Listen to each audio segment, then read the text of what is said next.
पंखों से नहीं हौसलों से उड़ान होती है, पंखों से नहीं हौसलों से उड़ान होती है, मंजिल उन्हीं को मिलती है जिनके सपनों में जान होती है। जय हिंद मेरे प्यारे बच्चों, स्वागत है एक बार आपका पुनः आपके अपने YouTube channel Subhash study centre पर।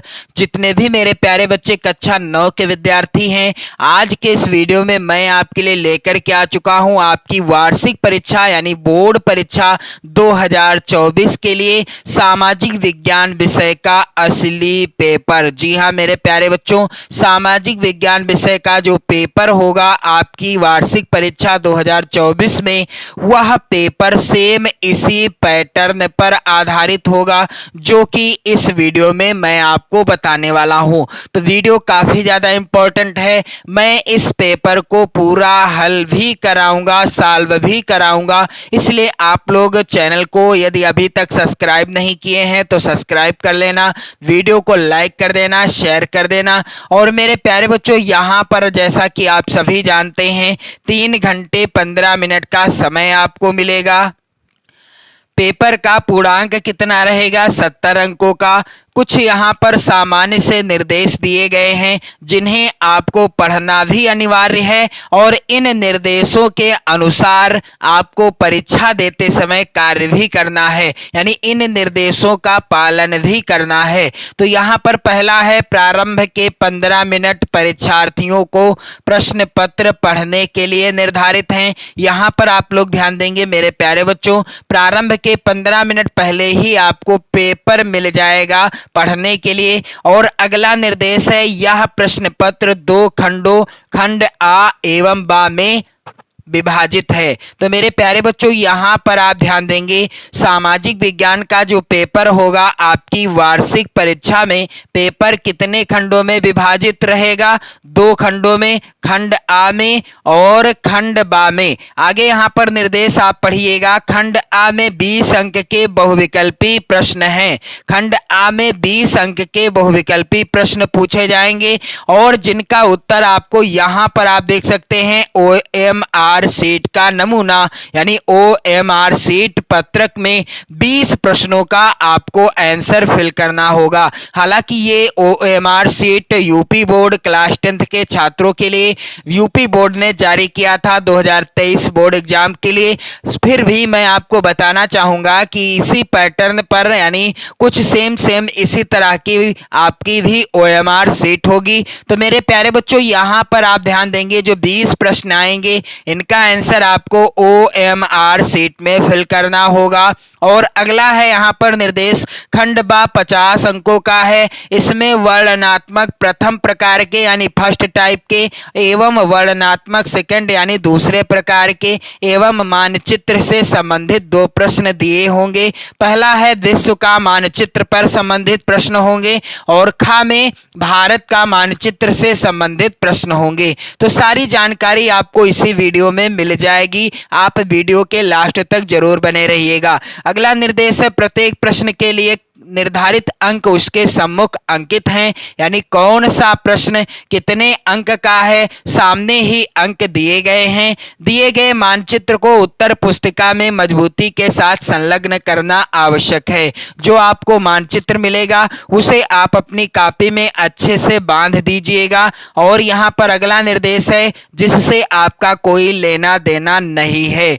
यहाँ पर खंड आ आप देखेंगे 20 प्रश्न पूछे जाएंगे, प्रत्येक प्रश्न होगा 1 नंबर का। यदि आपसे 20 प्रश्नों का आंसर सही हो जाता है तो आपके ये 20 नंबर बिल्कुल पक्के हो जाएंगे और इसमें राइटिंग वगैरह के नंबर नहीं कटते, बस आपको OMR सीट अच्छे से भरना है। और मेरे प्यारे बच्चों, यहाँ पर आप ध्यान देंगे, खंड आ बहुविकल्पी प्रश्न दिए गए हैं। ये सभी प्रश्न आप लोग तैयार कर लेना क्योंकि ये प्रश्न वेरी इंपॉर्टेंट हैं। यहाँ पर आप लोग ध्यान देंगे, पहला प्रश्न है, नेपोलियन बोनापार्ट कहां पराजित हुआ? इसका उत्तर क्या होगा मेरे प्यारे बच्चों? नेपोलियन बोनापार्ट वाटरलू में पराजित हुआ था। कहां पर? वाटरलू में पराजित हुआ। और मैं आपको बताना बताना चाहूंगा कि जैसे कि ये है OMR शीट।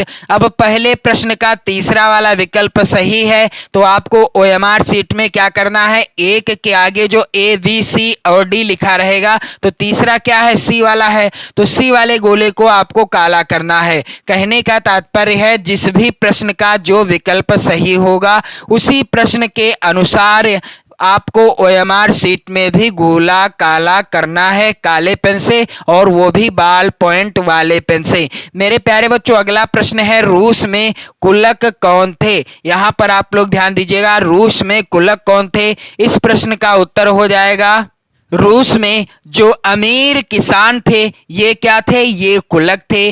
प्रश्न संख्या 3 है मेरे प्यारे बच्चों, आप लोग ये प्रश्न जरूर तैयार कर लेना, 100% आपकी वार्षिक परीक्षा में ये प्रश्न पूछे जाएंगे। मेरे प्यारे बच्चों, अगला प्रश्न है पहाड़ी मैदान को कहा जाता है, पहाड़ी मैदान को किस नाम से जाना जाता है। तो यहाँ पर आप लोग ध्यान देंगे, उत्तर क्या हो जाएगा, पहाड़ी मैदान को बुग्याल, यहाँ पर उत्तर हो जाएगा बुग्याल। यहाँ पर जो दूसरा विकल्प है ये सही हो जाएगा, पहाड़ी मैदान को बुग्याल के नाम से भी जाना जाता है। अगला प्रश्न है क्षेत्रफल के अनुसार भारत का सबसे बड़ा राज्य कौन सा है। तो यहाँ पर आप लोग ध्यान दीजिएगा, क्षेत्रफल के अनुसार भारत का सबसे बड़ा राज्य कौन सा है। दिए गए विकल्पों में से राइट आंसर क्या हो जाएगा मेरे प्यारे बच्चों, राजस्थान। यहाँ पर आप लोग ध्यान देंगे, क्षेत्रफल के अनुसार भारत का सबसे बड़ा राज्य कौन सा है, राजस्थान है। प्रश्न संख्या 5 है, यहाँ पर दो आब किसे कहते हैं, दो आब किसे कहते हैं। तो यहाँ पर उत्तर क्या हो जाएगा, दो नदियों के बीच का जो भाग होता है उसे क्या कहते हैं या किस नाम से जाना जाता है, दो आब के नाम से जाना जाता है। प्रश्न है अगला, वेरी वेरी इंपॉर्टेंट है, सुंदरवन डेल्टा किस जानवर का घर है। तो यहाँ पर आप लोग ध्यान देंगे, इस प्रश्न का उत्तर क्या हो जाएगा, इस प्रश्न का उत्तर हो जाएगा, यहाँ पर दो विकल्प हैं, दो और हैं, लेकिन इन्हीं में से एक सही है। और सही कौन सा है कि सुंदरवन डेल्टा किस जानवर का घर है। तो Sundarban delta royal Bengal tiger का घर है। किसका, रॉयल बंगाल टाइगर का घर है।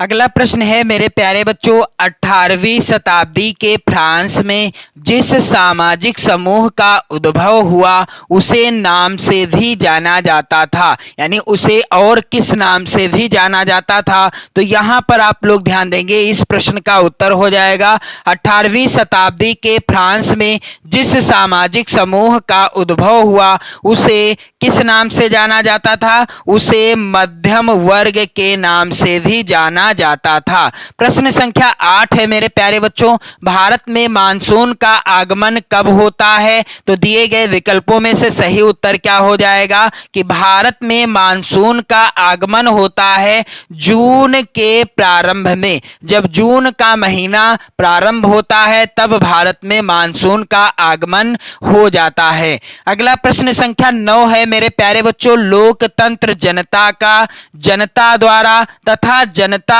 के लिए शासन है, लोकतंत्र की उपयुक्त परिभाषा किसने दी है। तो यहां पर आप देखेंगे काफी ज्यादा इंपॉर्टेंट प्रश्न है यह, लोकतंत्र जनता का जनता द्वारा तथा जनता के लिए शासन है, और लोकतंत्र की उपयुक्त यानी यह परिभाषा किसने दी है। तो इसका क्या उत्तर होगा मेरे प्यारे बच्चों, आप लोग ध्यान देंगे, इस प्रश्न का उत्तर हो जाएगा अब्राहम लिंकन ने इस परिभाषा को दिया है। अगला प्रश्न संख्या है 10, भारतीय संविधान कैसा संविधान है, लचीला तथा कठोर दोनों है, लचीला है या कठोर है। तो भारतीय जो संविधान है, हमारा भारतीय संविधान, यह कैसा संविधान है मेरे प्यारे बच्चों, यह लचीला तथा कठोर दोनों है। यहां पर तीसरा वाला विकल्प सही हो जाएगा। प्रश्न संख्या यहां पर 11 है, भारत की सशस्त्र सेनाओं का सर्वोच्च कमांडर कौन होता है। भारत कि सशस्त्र सेनाओं का सर्वोच्च कमांडर कौन होता है? तो इसका उत्तर क्या होगा मेरे प्यारे बच्चों? यहां पर आप लोग ध्यान देंगे और मैं चाहता हूं कि आप लोग वीडियो शेयर कर दें, लाइक कर दें और मेरे प्यारे बच्चों इस वीडियो को ज्यादा से ज्यादा अपने मित्रों तक पहुंचाएं और इन प्रश्नों को जरूर तैयार कर लें। तो भारत की सशस्त्र सेनाओं का सर्वोच्च कमांडर कौन होता है? इसका उत्तर हो जाएगा राष्ट्रपति। कौन होता है? राष्ट्रपति होता है भारत की सशस्त्र सेनाओं का सर्वोच्च कमांडर। प्रश्न संख्या 12 है मेरे प्यारे बच्चों, निम्नलिखित मौलिक अधिकारों में से किस मौलिक अधिकार को डॉक्टर भीमराव अंबेडकर ने संविधान की आत्मा कहा था? तो यहां पर आप लोग ध्यान देंगे, उत्तर क्या हो जाएगा? संवैधानिक उपचारों का अधिकार। संवैधानिक उपचारों का अधिकार, इस अधिकार को डॉक्टर भीमराव अंबेडकर जी ने संविधान की आत्मा कहा था। प्रश्न संख्या 13 है, यहां पर महिलाओं को पुरुषों की अपेक्षा कम पैसे दिए जाते हैं, इसका कारण क्या है? आप सभी जानते हैं कि आधुनिक युग चल रहा है, हालांकि अब महिलाओं को पुरुषों के समान ही अधिकार प्राप्त हुए हैं, लेकिन कुछ क्षेत्रों में अभी भी दशा वही की वही है। तो यहाँ पर विकल्प पहले आप ध्यान से पढ़िएगा। पहला विकल्प है महिलाओं को शारीरिक रूप से कमजोर समझा जाता है, क्या यह सत्य है? और दूसरा है विकल्प उनमें कौशल एवं शिक्षा की कमी होती है। तीसरा विकल्प है उन्हें अपने अधिकारों का ज्ञान नहीं होता। हालांकि ये अब सही नहीं है, लेकिन अभी भी कहीं कहीं क्षेत्र ऐसे आप देखने को पाओगे जहां पर ये तीनों ही विकल्प साबित हो जाते हैं, सही माने जाते हैं। तो यहां पर उत्तर हो जाएगा उपरोक्त सभी। प्रश्न संख्या 14 है, यहां पर NREGA का पूर्ण रूप क्या है? तो इसका उत्तर क्या होगा मेरे प्यारे बच्चों? NREGA का पूरा रूप क्या हो जाएगा? इसका पूरा रूप हो जाएगा राष्ट्रीय ग्रामीण रोजगार गारंटी अधिनियम। यहां पर उत्तर हो जाएगा। प्रश्न संख्या 15 है, वेरी वेरी इंपॉर्टेंट है, सरकार द्वारा न्यूनतम समर्थित कीमत की घोषणा कब की जाती है?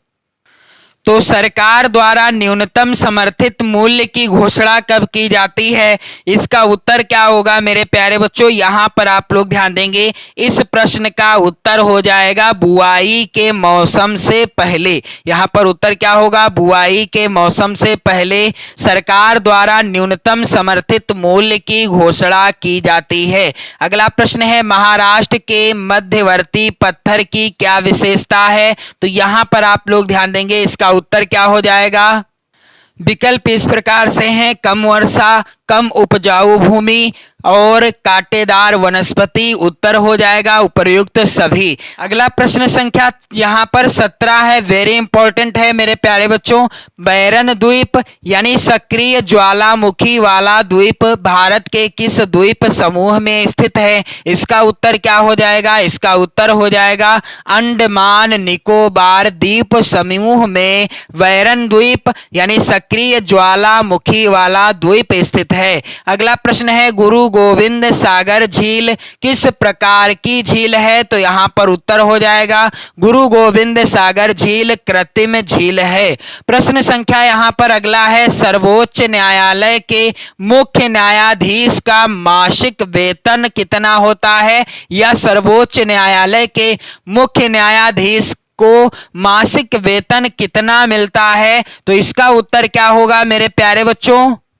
सर्वोच्च न्यायालय के मुख्य न्यायाधीश को मासिक वेतन मिलता है 2,80,000 रुपए। अगला प्रश्न है, हमारे संविधान में प्रावधान है कि राज्य सरकारी 14 वर्ष तक की आयु के बच्चों को सार्वभौमिक निःशुल्क शिक्षा उपलब्ध कराएगी, उस योजना का नाम क्या है? तो यहां पर आप देखेंगे उत्तर क्या हो जाएगा? सर्व शिक्षा अभियान। और इस अभियान के अंतर्गत राज्य सरकारी 14 वर्ष तक की आयु के बच्चों को सार्वभौमिक और निःशुल्क शिक्षा उपलब्ध कराएगी। इसके बाद खंड बा होगा जो कि होगा 50 नंबर का। तो यहाँ पर जो प्रश्न पूछे गए हैं इस मॉडल पेपर में आप इन्हें जरूर तैयार कर लीजिएगा। वर्णनात्मक फर्स्ट टाइप के प्रश्न जिनका उत्तर आपको लगभग 80 शब्दों में देना है। पहला प्रश्न है समाजवाद की 3 विशेषताएं बताइए।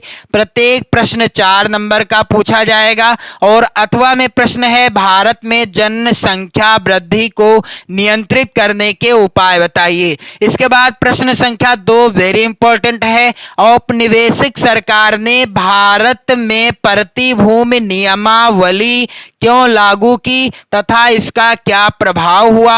अथवा में भी महत्वपूर्ण प्रश्न है गंगा द्रोणी की 4 विशेषताओं का उल्लेख कीजिए। इसके बाद प्रश्न संख्या 3 है मेरे प्यारे बच्चों लोकतांत्रिक देश में संसद का महत्व बताइए। यहां पर जो भी प्रश्न मैं आपको बता रहा हूं इस मॉडल पेपर में आप सभी की वार्षिक परीक्षा 2024 के लिए ये सभी प्रश्न वेरी वेरी इंपॉर्टेंट हैं।